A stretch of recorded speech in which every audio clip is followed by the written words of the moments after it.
आदाब, नमस्कार। The red mic में आपका स्वागत है। मैं हूं सौरभ शुक्ला। ये ठीक वही जगह है जहां डॉक्टर उमर ने 10 तारीख की शाम I-20 गाड़ी को उड़ा दिया। ये ठीक वो स्पॉट है लाल किले और चांदनी चौक के बीच में रेड लाइट के पास जहां धमाका हुआ। और आसपास ये तस्वीरें हम आपको दिखा रहे हैं। यहाँ पर बहुत बड़ा गड्ढा तो नहीं, लेकिन सड़क पर तमाम जो छोटे छोटे गड्ढे हैं वो आप देख सकते हैं।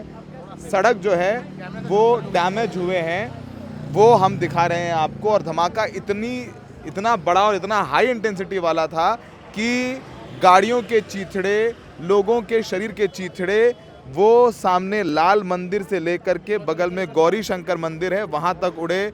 100-200 मीटर दूरी तक जो है लोगों के अंग, मानव अंग लोगों ने देखे और उन्हें बाद में फिर पुलिस ने और फॉरेंसिक टीम ने जमा किया और शिनाख्त करने के लिए कि वो किनके मानव अंग थे, DNA सैंपलिंग तक करानी पड़ी। दिल्ली पुलिस ने ट्रैफिक खोल दिया है, तफ्तीश जारी है। लेकिन अब अगले 8 से 9 मिनट जो हम आपको बताने जा रहे हैं वो बेहद चौंका देने वाली बातें हैं। और हम रेड माइक पर वही आपको खबर बताते हैं जिसको लेकर के हम पुख्ता हो जाते हैं, हम मुतमईन हो जाते हैं कि ये सच है, इसमें कोई पतंगबाजी नहीं है, सनसनीखेज कुछ बनाने की कोशिश या मंशा भी हमारी होती नहीं।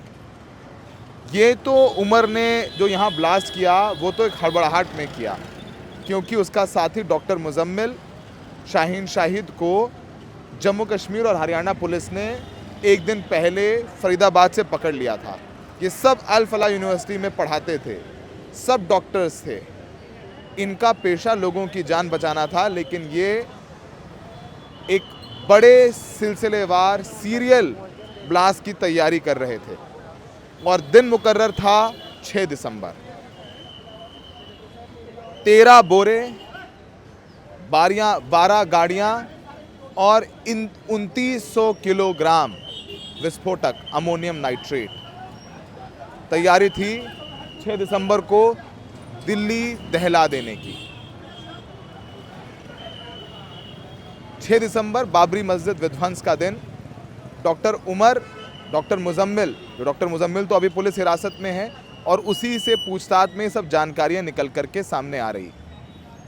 ये लोग 2 दिन मुकर्रर किए थे कि उस दिन हम ब्लास्ट करेंगे, दहलाएंगे दिल्ली। पहला 26 जनवरी, जगह ये लाल किला जो हम आपको दिखा रहे हैं। 26 जनवरी लाल किले में धमाके करने की प्लानिंग की, आकर के रेकी की। और रेकी की जो तस्वीरें हैं वो डॉक्टर मुजम्मिल के लैपटॉप फ़ोन से बरामद हुई है कि यहाँ पर उन्होंने आए, उन्होंने फिल्म किया, पूरा देखा कहाँ क्या सुरक्षा व्यवस्था है, कहाँ पुलिस की तैनाती है, कहाँ CCTV कैमरे हैं, ये सब उन्होंने आकर के देखा, रेकी की। लेकिन उनको लगा कि 26 जनवरी में के दिन यहाँ जो विस्फोटक लाना है वो मुश्किल हो जाएगा, विस्फोटक लाना। इसीलिए उन्होंने 26 तारीख का दिन जो है वो ब्लास्ट के लिए नहीं रखा, दिन रखा 6 दिसंबर का। उसी की तैयारी कर रहे थे। विस्फोटक तो मिला ही, साथ में डेटोनेटर, टाइमर, ये सब उसके घर से मिला है। और ये विस्फोटक खरीद रहे थे नूह के एक खाद कारोबारी से, एक रसायन फैक्ट्री से। ये लोग धीरे धीरे खाद के बोरों में अमोनियम नाइट्रेट ला रहे थे। 26 लाख रुपए भी इन्होंने इकट्ठे किए थे। शाहीन शाहिद की स्विफ्ट डिज़ायर से, डॉक्टर शाहीन शाहिद जो महिला हैं, स्विफ्ट डिज़ायर से राइफल भी बरामद हुई है। शाहीन शाहिद का भाई डॉक्टर परवेज़, उसको लखनऊ से पकड़ा गया, वो भी इंटीग्रल यूनिवर्सिटी में पढ़ा रहा था। इन सब की अच्छी खासी सैलरीज थी, लेकिन प्लानिंग थी कि एक साथ दिल्ली को 6 दिसंबर को दहला देना। वो प्लानिंग फेल हो गई तब जब 18 और 19 अक्टूबर को एक पोस्टर जैश का पुलवामा में दिखा, धमकी भरा। उस पर जम्मू कश्मीर पुलिस ने FIR दर्ज करके जांच शुरू की। जांच की जो शाखाएं तो बहुत थीं, लेकिन जो जड़ निकली वो फरीदाबाद में डॉक्टर मुजम्मिल का घर। और जब डॉक्टर मुजम्मिल को पकड़ने के लिए पहुंची जम्मू कश्मीर पुलिस, हरियाणा पुलिस के साथ, तो घर में तो जो देखा उनके होश फाख्ता हो गए। खाद के बोरों में अमोनियम नाइट्रेट। जब पकड़ा गया मुजम्मिल तो डॉक्टर उमर घबरा गया, वो बाहर था, वो वहां से भाग निकला i20 कार में अपनी। उसकी कार में भी विस्फोटक था। वो कई जगह गया, KMP गया, वहां रात में ढाबे में सोया, गाड़ी से उतरा नहीं, गाड़ी में सो गया खाना खा के। फिर 8 बजे सुबह वो 10 तारीख को दिल्ली एंटर होता है बदरपुर से। कहीं कोई चेकिंग नहीं। पड़ोस के जिले में 2900 किलो विस्फोटक मिला। दिल्ली NCR में कोई हाई अलर्ट नहीं। कई आतंकियों की तलाश थी जम्मू कश्मीर और हरियाणा पुलिस की इस मॉड्यूल को। कहीं कोई घेरेबंदी नहीं, कहीं कोई पोस्टर जारी नहीं किया डॉक्टर उमर का। और वो पूरी दिल्ली घूमता रहा। वो CP भी गया, वो मरानी बाग गया, आश्रम गया, ईस्ट दिल्ली गया, DND गया। सारे CCTV फुटेज हैं। देखिए CCTV footage number 1 Badarpur toll से एंटर करता है। CCTV number 2 Connaught place. CCTV number 3 यहीं एक मस्जिद पुरानी दिल्ली की, वहाँ वो नमाज़ पढ़ने जाता है। वो नमाज़ पढ़ने गया था, वो देखने गया था कि कब यहाँ सबसे ज़्यादा भीड़ होगी। और CCTV नंबर 4 जब वो पार्किंग से निकलता और ब्लास्ट करता है। ये 4 CCTV हैं जब वो तैयारी कर रहे थे कि कहाँ ब्लास्ट करें। और वो यहाँ बैठा रहा। उसने सोचा कि सबसे ज़्यादा भीड़ कब होगी। भीड़ होती है 6:30 से 7 के करीब, जब लोग अपने दफ्तरों से घर की ओर जा रहे होते हैं। यहीं मेट्रो का गेट नंबर 1 है, ये लाल किला है, ये चांदनी चौक है, यहाँ भीड़ होती है। यहाँ तय किया कि यहाँ ब्लास्ट करेंगे। गाड़ी निकालता है, U-टर्न लेता है और जहाँ हमने आपको स्पॉट दिखाया वहाँ गाड़ी को उड़ा लेता है। 13 लोगों की जान ले लेता है।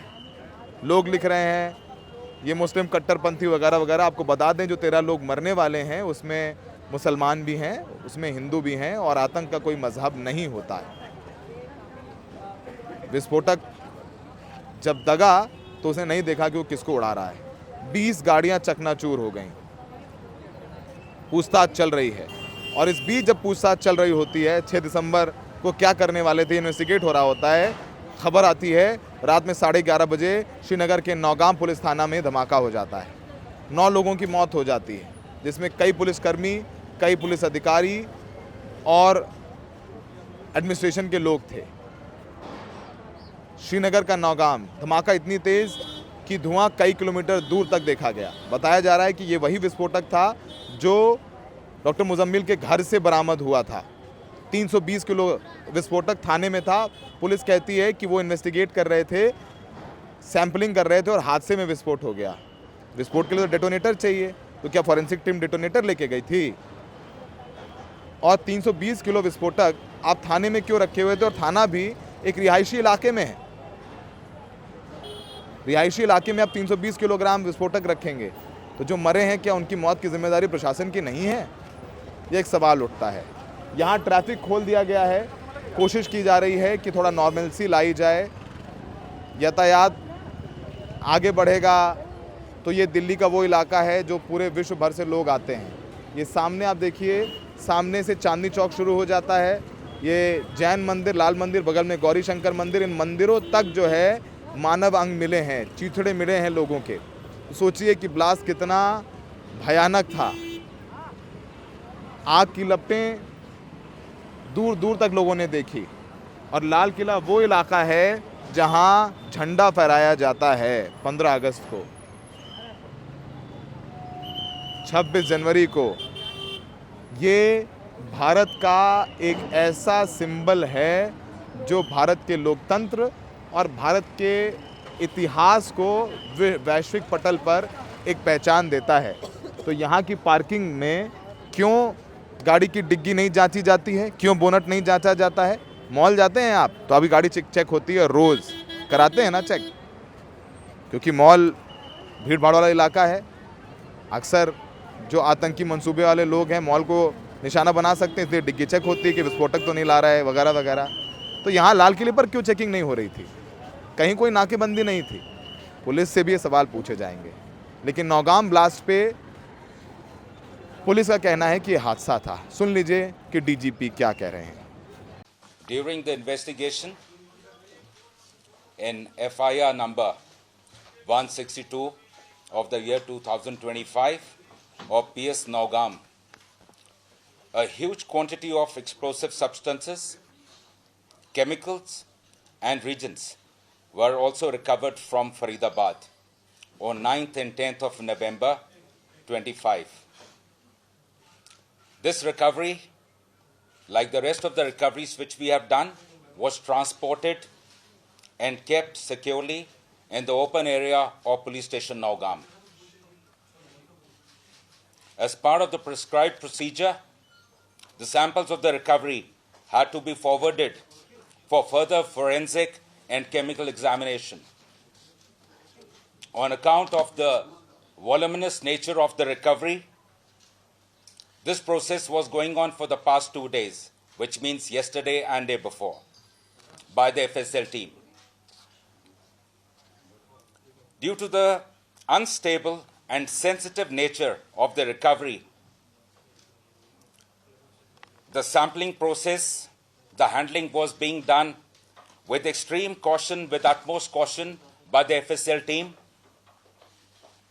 However, unfortunately, during this course, last night around 11:20 p.m., an accidental explosion has taken place. Any other speculation into the cause of this incident is unnecessary.